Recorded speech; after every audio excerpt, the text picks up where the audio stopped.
There is a desert in northwest China, so dry that for most of human history, crossing it was considered a death sentence. The Taklamakan swallows caravans whole. Its name, in the local Uyghur tongue, is often translated as, "You go in and you don't come out." And for centuries, that wasn't poetry. It was a warning border traders took literally, routing entire trade caravans hundreds of kilometers out of their way, rather than risk the direct crossing. No river survives it for long. No rainstorm saves you. The sand doesn't just sit there. It moves, in dunes that shift and swallow whatever's left behind. And in the middle of that desert, in water so salty and so poisoned with alkali that nothing was ever supposed to live in it, China released 100,000 fish. Not into a river somewhere nearby, not into an ocean 1,000 miles away, with the fish just passing through.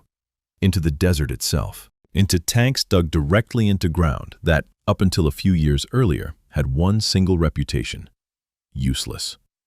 Marine species, the kind that need real seawater, with a very specific chemical balance, just to stay alive, swimming in tanks in one of the most landlocked places on the entire planet, thousands of kilometers from the nearest coastline in any direction you could travel.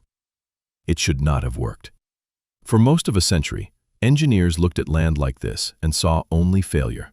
Soil too salty to farm, water too poisoned to drink, a place where nothing grows and nothing lives and nothing was ever meant to. And then, a small group of scientists, backed by a government that had spent years quietly pushing for exactly this kind of experiment, asked a different question. What if that useless water wasn't useless at all? What if it was simply the wrong kind of water for the wrong idea, and the right idea had been sitting untried the entire time? This is the story of how China turned some of its most hostile, driest, saltiest land into a functioning seafood industry. Salmon farmed under glaciers, pearls grown in the dead center of a desert, shrimp taught to live in fresh water they were never born into, and fish tanks that now feed into a regional industry producing close to 200,000 tons of seafood a year, in a place that, on a map, looks like it shouldn't be able to support a single living thing.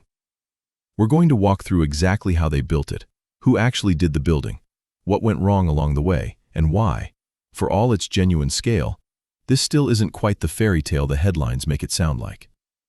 To understand how strange this actually is, you first have to understand exactly how dry the Taklamakan really is, because desert doesn't begin to cover it.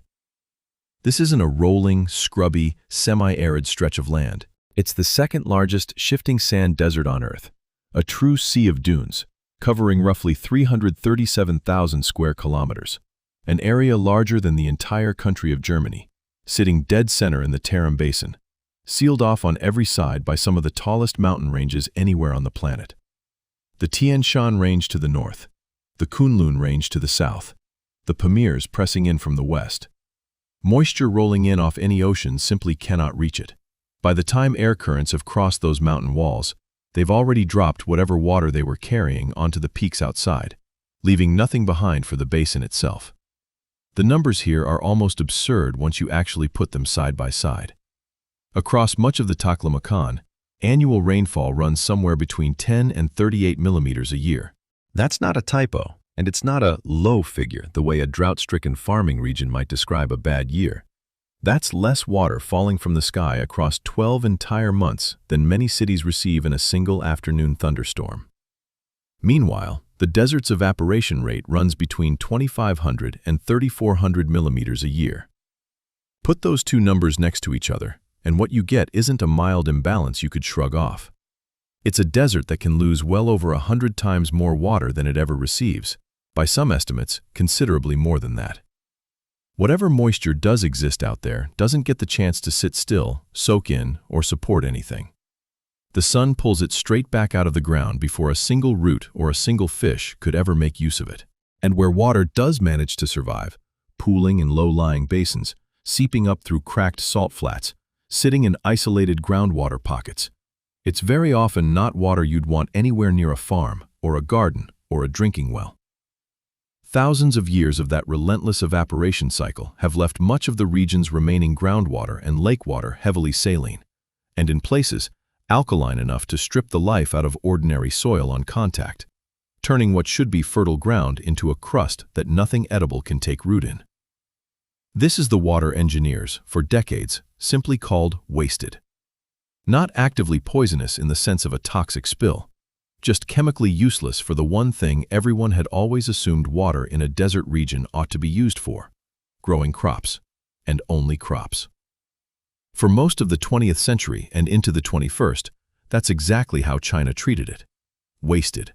A liability, not an asset. Land you fenced off and tried, slowly and expensively, to reclaim, drop by agonizing drop, hectare by hectare, for agriculture that, more often than engineers would like to admit, mostly never came.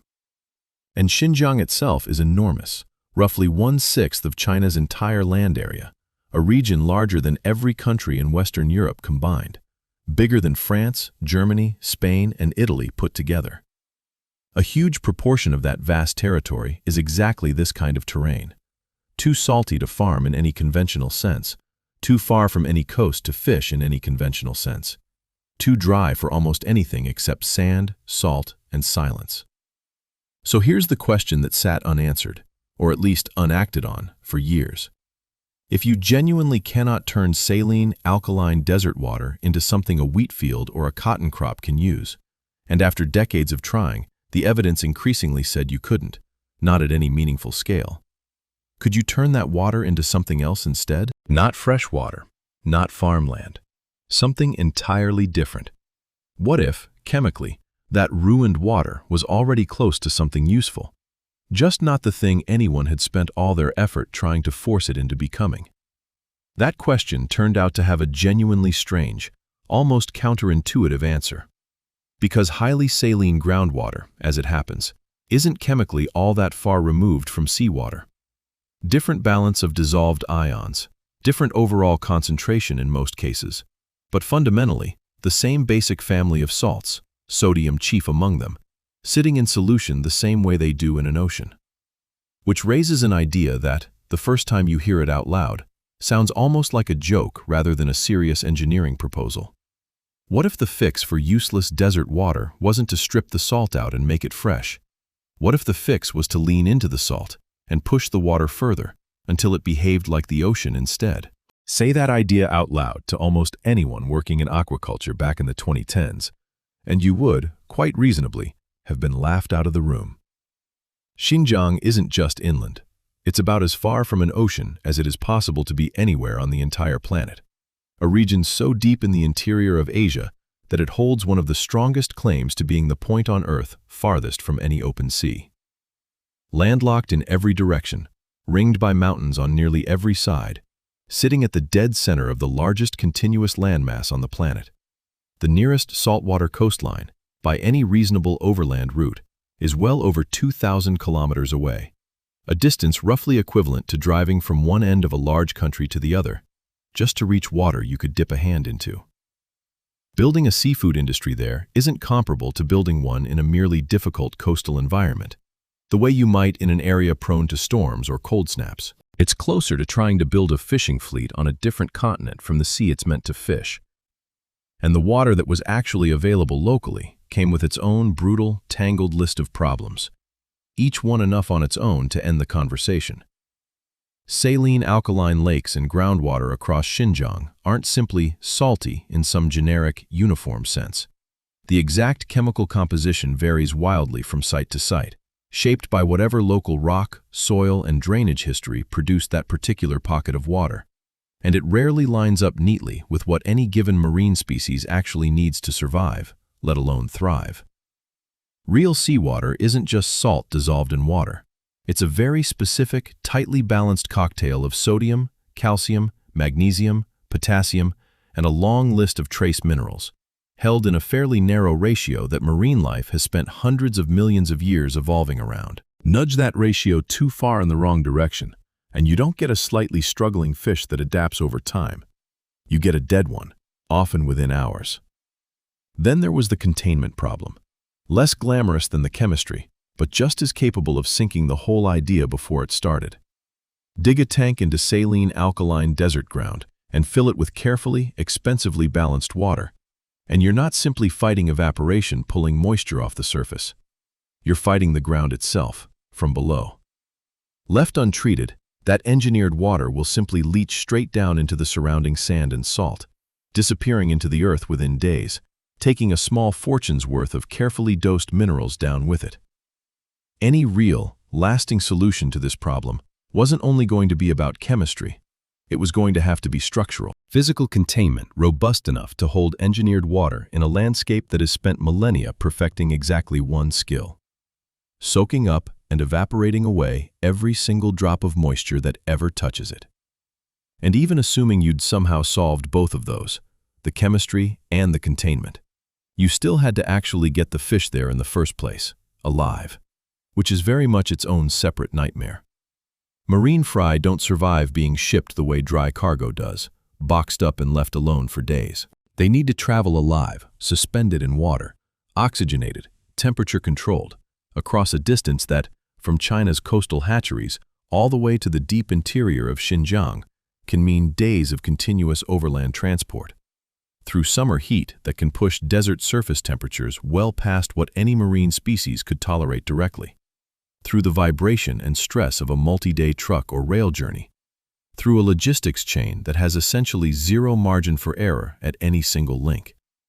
One temperature spike, one delay at a checkpoint, one bad batch of transport water, and the entire shipment is lost, dead on arrival or dead before arrival, long before a single fish ever reaches the tank built to receive it. Put those three walls together.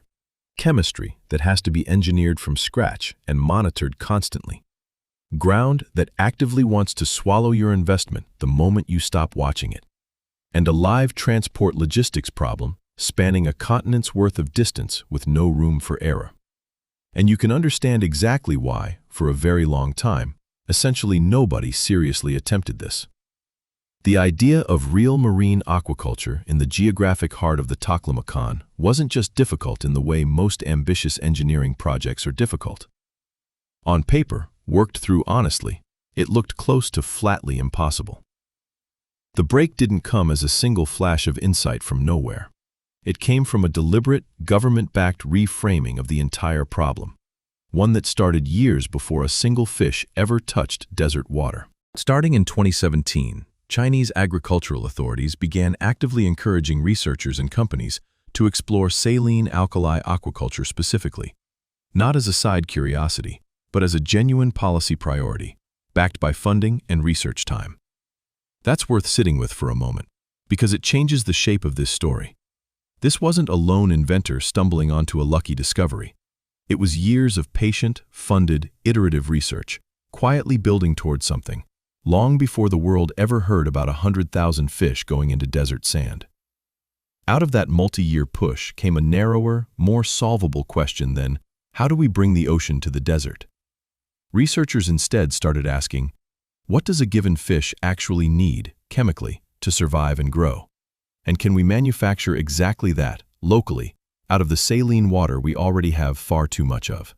That reframing is what turns an impossible engineering challenge, recreating an entire ocean from scratch, into a solvable, if painstaking, chemistry problem. Rebalancing a specific, finite set of dissolved ions in water that is already, fundamentally, salty in roughly the right family of ways. Teams began systematically testing the mineral composition of saline alkaline lakes and groundwater sources across the region, site by site, and found something genuinely useful hiding in plain sight.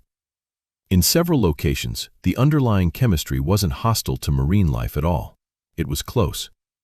Not identical to seawater straight out of the tap, but built from the same core family of dissolved salts, just imbalanced, like a recipe with the right ingredients but the wrong proportions.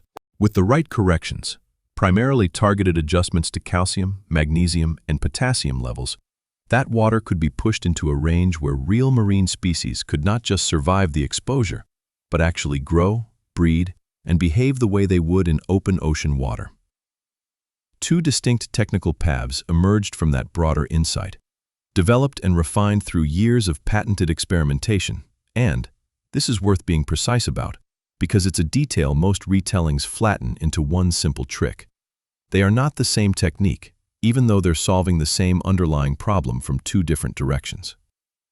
The first is a direct ion balancing approach, measuring the exact mineral profile of a given site's local saline water, then dosing it with the specific missing ions, calcium, magnesium, and potassium chief among them, until the chemistry sits inside the tolerance range a target marine species actually needs. It functions less like a farm and more like a water treatment plant. Precise, continuously monitored, repeatable, correctable in real time as conditions drift. The second path, used at some of the region's pearl and shellfish operations specifically, is biological rather than chemical, cultivating specific strains of microorganisms that themselves transform saline lake water into something functionally equivalent to seawater through a closed circulation system without adding any chemical treatments at all. Some operators running this method market it explicitly as additive-free, operating under a stated zero-emission, zero-discharge environmental standard. No chemical runoff, no pollution byproduct, just water and microbes doing, biologically, what the ion balancing method does mechanically. Different sites, different target species, different specific engineering problems to solve. But underneath both, the same core discovery. The desert's wasted water was never actually wasted. It just needed the right kind of translation, and nobody had bothered to write the dictionary before 2017. If this story needs a single face to anchor it, and every good version of a story like this does, it's a farm manager named Gong Yong Hong. Sourced reporting describes Gong as the person who looked at his own patch of Xinjiang's saline alkaline desert edge and, rather than writing it off the way generations before him had, envisioned raising actual seafood there by deliberately using the very water everyone else considered the problem to recreate the conditions of an ocean. His operation grew into a 20-acre base, modest by industrial standards, genuinely small next to a coastal aquaculture operation, built around 2 fish ponds, a dedicated breeding pool, and a standardized seafood production workshop for processing what came out of the water. The system he built runs on a fully integrated, electricity-powered temperature control setup, engineered to hold pond water in a steady band between 20 and 30 degrees Celsius year-round, regardless of what the desert air outside is doing. Because summer surface temperatures in the Taklamakan region can swing wildly enough to cook a shallow open pond in a single afternoon if nothing is regulating it. It was on Gong's farm and operations built on the same underlying model that the marine release actually happened. 100,000 seafish, mullet, grouper, silver salago, and more, brought in from China's coast in June 2024, going into water that Gong had spent years convincing to behave like something it was never naturally going to be on its own. He didn't stop at fish either. Experimentally, he also released 2 million pearl oyster spat into a parallel system, the same instinct applied to an entirely different animal, betting that if the water could support one kind of marine life, it could very plausibly support another. Solve the water chemistry, though, and you still haven't solved the ground underneath it. Engineers paired the chemistry breakthrough with a far less glamorous but absolutely essential fix: heavy-duty, impermeable membrane lining, dug directly into the saline alkaline earth and carefully sealed to hold the engineered water in place, stopping it from leaching away into the surrounding sand and salt before a single fish ever had the chance to arrive. It's the kind of detail that will never make a headline on its own. Nobody writes, "China installs plastic liner," as a viral story. But without it, none of the chemistry breakthrough would have mattered at all.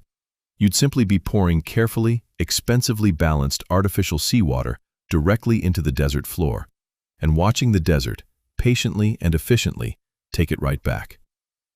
With the water engineered and the ground sealed, the last remaining piece was getting live marine fry across a continent's worth of distance without losing the shipment. And in 2023, after years of research, and after the pilot tank systems had been built, tested, and refined, that's exactly what happened.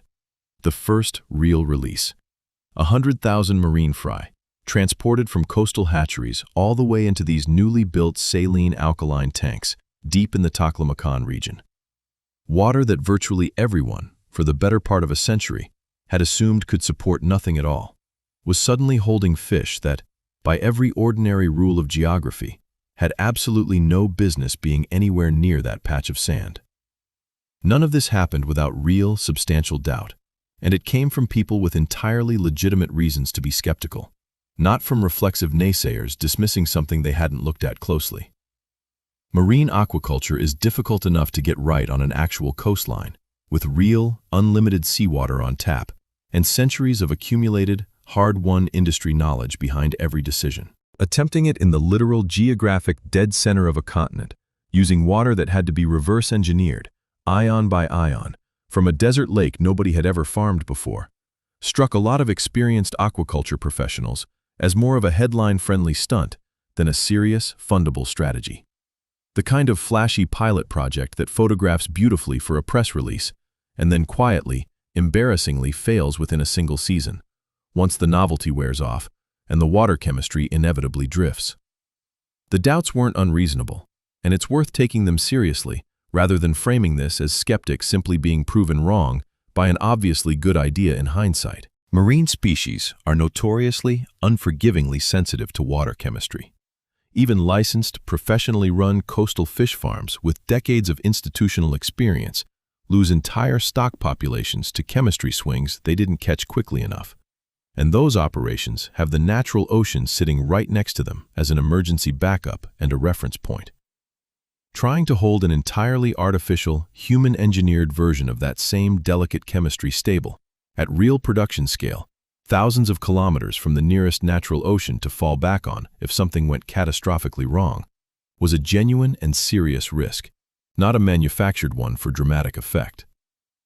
If the mineral balance in one of these desert tanks drifted even slightly out of its tolerance range, a faulty dosing pump, a miscalculated adjustment, an unexpected evaporation spike during a heat wave, there was no backup plan. No nearby bay to draw fresh seawater from in an emergency. Just the tank, the membrane liner keeping it contained, and whatever precise mixture had been dosed into that water during the most recent correction cycle. There was also a quieter, more structural, and in some ways more damaging kind of skepticism sitting underneath the technical doubts. Even assuming the fish genuinely survived the pilot, would any of this ever amount to more than an expensive government-funded curiosity? 100,000 fry is a real, meaningful number on paper. But 100,000 fry is not by itself an industry. Critics inside and outside China could reasonably ask whether we successfully kept some fish alive in a desert tank for a few months would ever genuinely scale into something that mattered economically, generated real jobs, and shipped real product to real markets, or whether it would remain forever a subsidized proof of concept, expensive to maintain, difficult to justify on a normal commercial balance sheet, and destined to quietly disappear from the news cycle within a couple of years once the initial coverage faded. What actually happened answered both of those doubts, but it's important to say clearly, not instantly, and not without real further iteration between the first release and where things stand now. The 2023 batch wasn't the finished, proven system rolled out at scale. It was the test, the proof of the underlying chemistry and containment approach before anyone committed serious capital to expanding it. Survival rates on that initial 2023 release and on the considerably larger stocking that followed in June 2024, a further 100,000 marine fish, spanning species like mullet, grouper, and silver silago, transported the full distance in from coastal China, came back at around 99%. That is not a modest, quietly successful enough to avoid embarrassment kind of result. That is a survival rate that would be considered genuinely exceptional at a well-established coastal farm with every natural advantage available to it, let alone in the geographic middle of the Taklamakan, running on water that had to be chemically invented from scratch. The structural doubt, will this ever be more than a curiosity, didn't evaporate the day those numbers came in. But the data made it very, very hard to keep arguing the point. So how does a 100,000 fish desert fish tank actually get surveyed, built, stocked, and run from a bare patch of saline sand to a working operation shipping product to market? It's genuinely worth walking through step by step, because almost nothing about it resembles ordinary fish farming. Every stage has had to be reinvented around the fact that the ocean simply isn't there. Step 1. Reading the water. Before a single tank goes into the ground, engineers and technicians survey the local saline alkaline lake or groundwater source in detail, testing its precise mineral profile. How much sodium, how much calcium, how much magnesium and potassium are already naturally dissolved in it, and exactly how far off that existing mix sits from real, open ocean seawater. This survey step effectively decides everything that happens downstream of it. A site whose natural mineral profile already sits fairly close to seawater's needs. Relatively light, cheap correction to bring it into range. A site further off, with, say, too much of one ion and not nearly enough of another, needs heavier, more precise, more continuously monitored dosing, or, at some operations, a decision to switch to the microorganism-based method entirely instead. Letting cultivated microbes handle the chemical heavy lifting biologically, rather than through direct mineral dosing.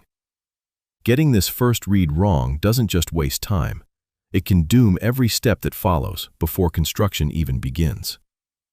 Step 2. Engineering the water. For sites committed to the ion balancing method, technicians calculate the precise gap between the site's natural mineral profile and the target seawater equivalent profile, then add the specific missing minerals, calcium, magnesium, and potassium chief among them, until the water's overall chemistry sits reliably inside the range a target marine species can tolerate and thrive in. Crucially, this is never a one-time fix you set and walk away from. Saline systems drift continuously over time.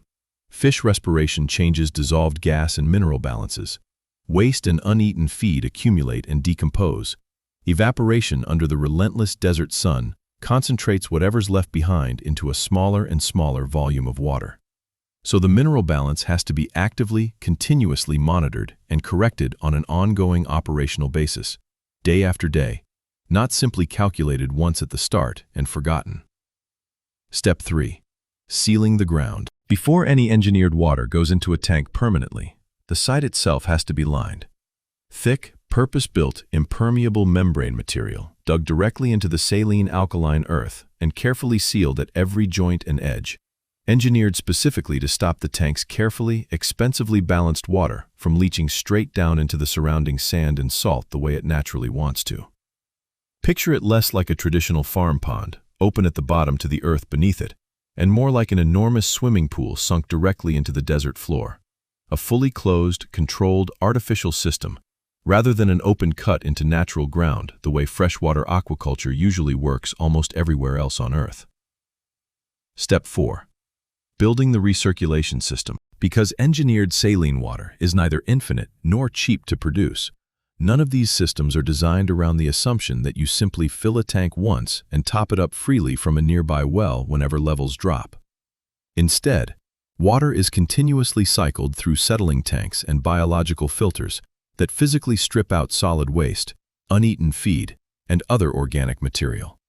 And a large majority of that treated water, reportedly over 90% of it, is cleaned and returned back into active circulation rather than discarded and replaced. It's a closed loop by hard economic and physical necessity, not by choice or by environmental branding. Out here, water, specifically this precise, carefully engineered kind of water, is by far the single most expensive and irreplaceable ingredient in the entire operation. And treating any meaningful volume of it as disposable simply isn't viable at any real production scale. Step 5. The transport. This is the step that, laid out on paper, genuinely sounds like it shouldn't be survivable. And for a long time, in earlier attempts elsewhere, versions of it weren't. Marine fry, hatched and raised in coastal facilities thousands of kilometers away on the other side of the country, have to be moved alive, kept fully oxygenated the entire journey, kept within a stable, narrow temperature band, kept calm enough that the stress of the trip itself doesn't kill them before they ever reach the tank. Across a journey that, by the time it reaches the deep desert interior of Xinjiang, can stretch across multiple full days of continuous overland movement. There's no clever shortcut here, no single elegant engineering trick that solves it. It's careful, unglamorous, unforgiving logistics. Continuous water quality monitoring during transit, backup oxygenation systems, contingency routing if a checkpoint or a road closure threatens to add hours to the trip. It's exactly the kind of operational discipline that never shows up in a highlight reel or a 30-second news clip, but is, in plain fact, the actual reason 100,000 fish arrived alive at the far end of that journey, instead of 100,000 fish arriving as a total loss.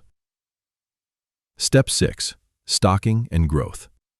Once fry are finally introduced into the finished, chemically balanced, physically sealed tank system, they behave and grow, much as they would inside a well-managed coastal farm. Because from the fish's own biological point of view, the water genuinely does resemble the ocean now, closely enough that their bodies don't register the difference. Species stocked across these Xinjiang facilities over the course of the pilot and its expansion have included mullet, grouper, silver silago, sea bream, bass, shrimp, and green crabs, alongside the parallel pearl oyster operations run separately under the microorganism-based method, rather than direct chemical dosing. Step 7. The shrimp's different problem: acclimatization. Not every species in this story needed the water engineered towards seawater. In Aksu Prefecture, a different but related challenge plays out in reverse. Baby shrimp, which begin their lives needing seawater-level salinity, eventually need to be transitioned into freshwater for the next stage of farming and eventual market handling. Farmers there use a large, dedicated acclimatization pool, holding water at a salinity level close to true seawater, and gradually, carefully step the shrimp down from that salinity into freshwater over the course of roughly 10 days. Slow enough that the shrimp's own physiology can adjust without the shock that a sudden change would cause. It's the same underlying discipline as the fish tank chemistry work, aimed at solving the mirror image version of the problem. Not building an ocean from nothing, but carefully, patiently, walking a species back out of one. Step 8. Harvest. Harvesting on these systems tends to be order-driven, rather than run on a fixed, calendar-based schedule. Fish and other seafood pulled from the tanks close to the point when they're actually needed to fill a specific incoming order. Deliberately timed to maximize freshness on what is, by definition, already a very long trip to whatever market it's ultimately headed toward. It's the same basic commercial logic any coastal farm would apply to protect product quality. It's simply being applied here to an operation sitting nowhere remotely near a coast at all. Step 9. Distribution. From these desert interior operations, finished product moves outward to markets across the wider region and increasingly beyond it, with named demand documented from cities including Kashgar, Korla, and Aral, all significant population centers within Xinjiang itself, alongside broader distribution reaching first- and second-tier cities across the whole of China. That's the marine tank side of the story, and it's the part that made the headline. But it's only one piece of a considerably bigger picture, because the same underlying insight driving it, that Xinjiang's water isn't useless, it's simply been aimed at the wrong problem for decades, has been quietly driving a second, entirely different aquaculture boom across the region. One that has nothing at all to do with saline lakes, and everything to do with a completely different natural resource sitting in the mountains overhead: the glacier salmon. In the foothills of the Tianshan Mountains, in a county called Nilka, inside the Ili Kazakh Autonomous Prefecture, there's a fundamentally different kind of water resource at work: glacial meltwater, flowing continuously down out of the high mountains at a remarkably stable temperature of 8 to 13 degrees Celsius year-round, regardless of what season it is or how hot the desert air might be 100 kilometers away. That's precisely the kind of cold, stable environment salmon need to thrive, and precisely the kind of environment that, on any ordinary map of landlocked northwest China, absolutely nobody would think to associate with commercial salmon farming. A company called Xinjiang Tianyun Organic Agriculture has been farming salmon in exactly this setting since 2014, and has since grown into a genuinely substantial operation. 3 separate breeding and processing bases spread across roughly 9,800 hectares of water, a combined area larger than many entire coastal fish farms you'd find on an actual seacoast. The company's deputy general manager, Ding Yaying, has described the operation's core philosophy in one simple, telling detail. They harvest fish specifically to match incoming customer orders, rather than to any fixed calendar, deliberately sacrificing scheduling convenience to guarantee maximum freshness by the time the fish reaches a customer who, geographically, could be located almost anywhere across the entire country. Further south, right at the edge of the Tianshan range near the city of Turpan, itself famous as one of the hottest, driest inhabited places in China, which makes what's happening there even stranger, a different company, Dahequan Cold Water Fish, runs a separate salmon operation built entirely around natural cold spring water, rather than glacial meltwater. Engineers there keep tank temperatures reliably below 19 degrees Celsius, even through the absolute peak of Turpan's brutal summer heat, using dedicated cooling infrastructure to hold that line artificially against an outside climate that can otherwise push well past 40 degrees Celsius in the shade. According to the farm's head, Zhang Xin, the operation is designed for roughly 500 tons of annual capacity, a considerably smaller footprint than Tianyun's mountain operation, but genuine proof that the same underlying trick, finding and exploiting the specific water resource Xinjiang actually has, rather than trying to import a coastal environment wholesale, works at more than one scale and in more than one distinct microclimate across the region. Here's where it's worth being completely honest about the actual production numbers, because they're genuinely impressive on their own terms and don't need any inflation to land. Xinjiang Tianyun's 3 combined bases represent a designed annual production capacity of 12,000 tons of salmon. That figure is the ceiling the physical infrastructure has already been built to reach, the ambition the company engineered toward. What the broader region has actually shipped so far is considerably smaller than that ceiling, though it's climbing steadily toward it. In 2024, Xinjiang processed just over 5,000 tons of salmon region-wide in total, according to Zhang Mingyi, who directs the region's official fisheries and fishing administration. That gap between 5,000 tons actually shipped and 12,000 tons of built capacity isn't a shortfall to gloss over or be embarrassed about. It's the honest picture of a genuinely young industry that has already built more infrastructure than it currently needs, with real, substantial headroom left to grow into over the coming years, rather than an industry that's already maxed out and starting to plateau. And even at that current, still scaling output level, it's already reached considerably further than most people would ever expect. Xinjiang Farm Salmon now has full market coverage across first- and second-tier cities throughout the whole of China, and is actively being exported to Southeast Asia, Europe, and the Middle East. Salmon, raised beneath glaciers in the geographic middle of the continent, shipped out to markets 3,000 kilometers or more from the nearest coastline, and then further still across international borders. The pearls in the sand. Perhaps the single strangest detail buried in this entire story comes out of Chemo County, sitting right at the heart of the Taklamakan Desert itself, about as deep into the sand as this story goes. There, a company called Xinjiang Aquatic Products has been growing pearl oysters using that same microorganism-based method described earlier, transforming local saline water into a fully functioning marine environment, explicitly without any chemical additives at all, operating under a stated zero-emission, zero-pollution standard. In a trial run, 2 million pearl mussel seedlings were introduced into the system.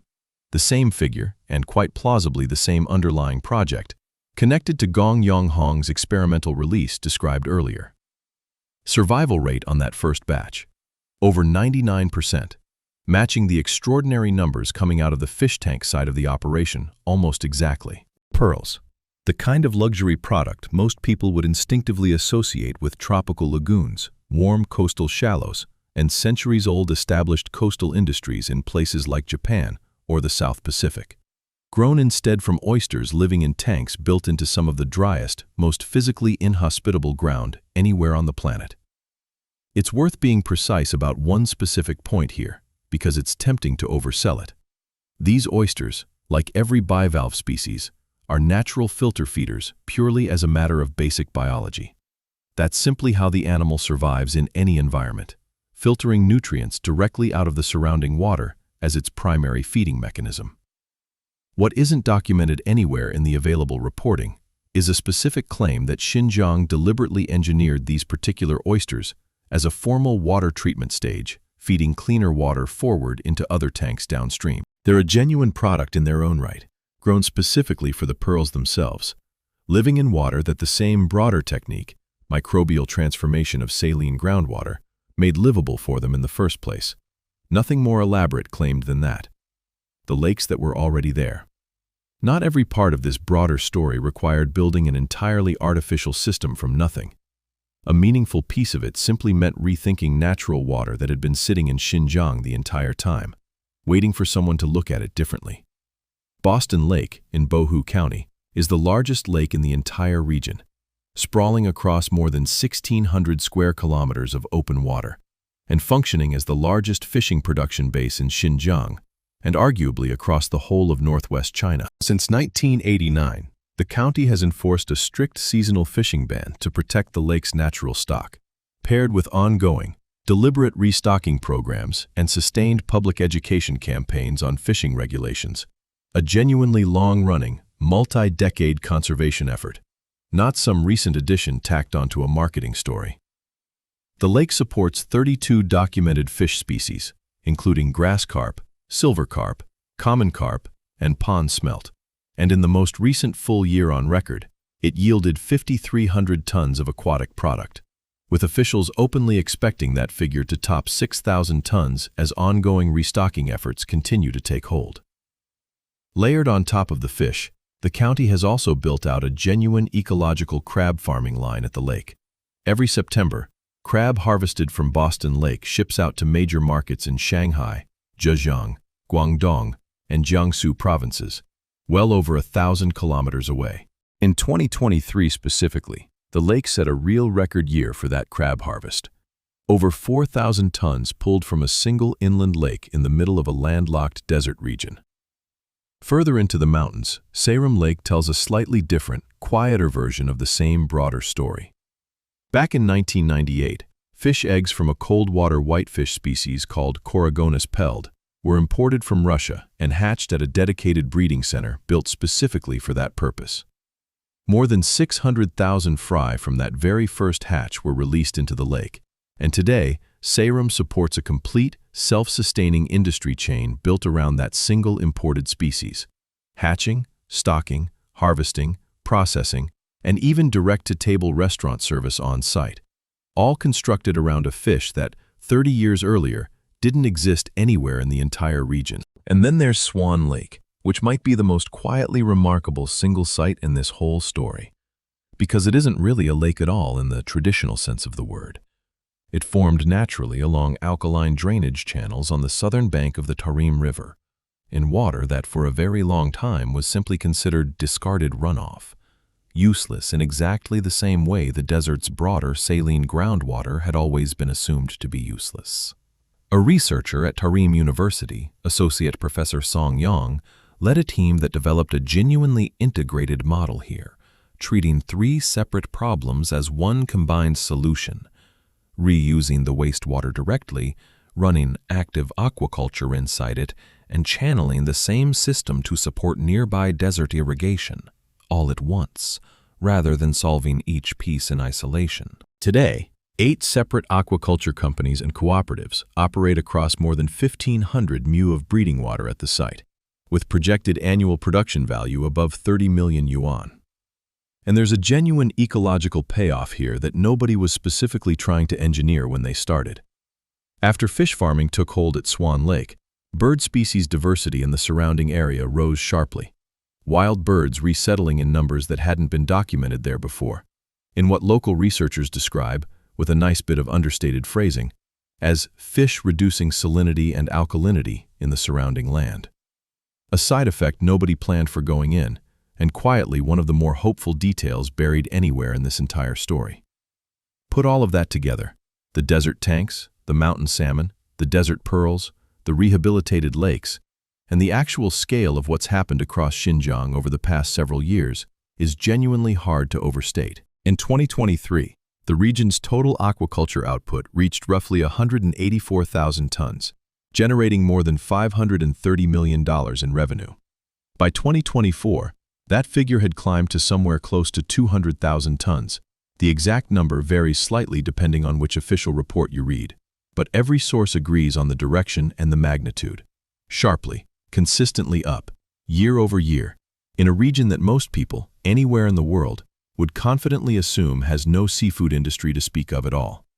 Xinjiang now has more than 46 million mu of water bodies and tidal flats officially classified by regional authorities as suitable for aquaculture, meaning there is, on paper, considerably more usable water sitting inside this landlocked desert region than most people would ever imagine possible, in a territory that covers roughly 1/6 of the entire country. That growing output now spans a genuinely wide range of species that, 5 or 10 years ago, essentially nobody would have thought to associate with Xinjiang at all.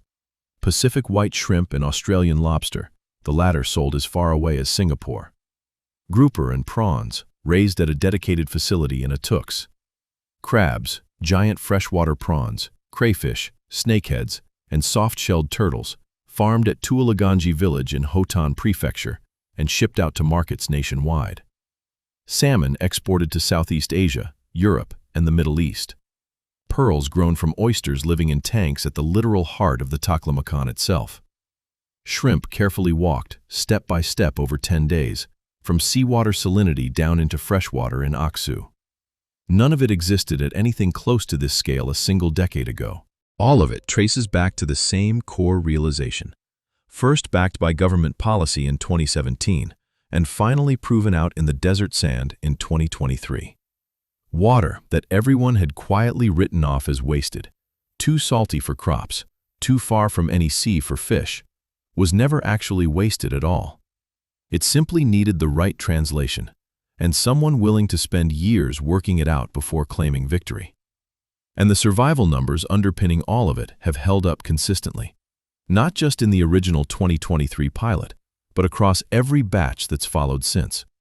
Right around 99% on the marine fry transported into the desert tanks, and that same extraordinary figure on the first major batch of pearl mussel seedlings introduced at Chemo. In an industry where mortality is very often the single biggest cost line on the balance sheet, that survival number is precisely what turned a strange, doubted, headline-friendly experiment into something that could actually be scaled, funded on its own commercial merits, and repeated confidently across additional sites, evidenced by real, documented demand now coming in from cities across the region, including Kashgar, Korla, and Arl, alongside the broader national and export markets already discussed.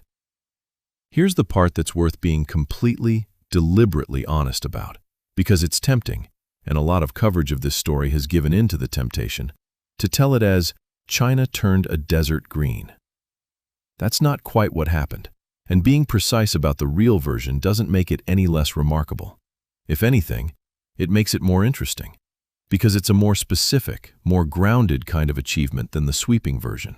None of the sourced reporting on this project claims the Taklamakan itself has become fertile in any general agricultural sense, or that its sand has been transformed into farmland, or that this has meaningfully solved desertification at any real scale across the region. That was never actually the achievement, however good it might sound in a headline. What actually happened is narrower, more specific, and in some genuine ways more useful, precisely because of that. China found a way to take water that was genuinely, verifiably being wasted, saline, alkaline, undrinkable for people, unfarmable for crops in any conventional sense, and turn it directly into food, without needing to change the character of the surrounding desert at all. At specific individual sites like Swan Lake, that process has come bundled with real, measurable side benefits for the local land and its wildlife. Rising bird populations, soil chemistry shifting in a favorable direction. But step back a few kilometers from any of these tank complexes, and the desert is still, unmistakably, the desert.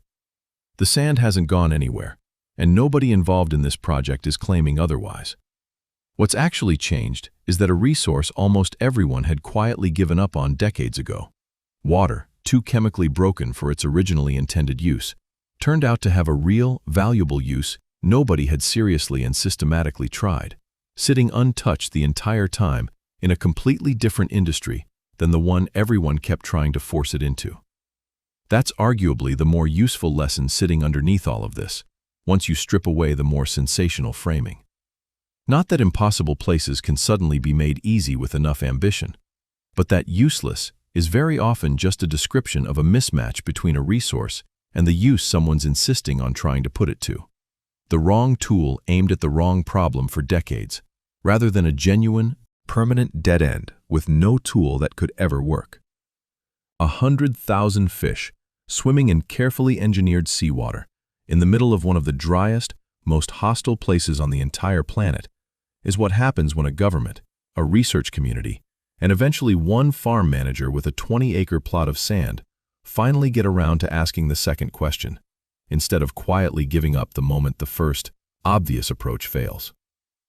If stories like this, places everyone had already quietly written off, turned into something nobody seriously expected, through years of unglamorous work most of the world never hears about until it's already finished, are what keep you coming back. Subscribe, because the next one goes looking for exactly that kind of impossible turnaround somewhere else on the map.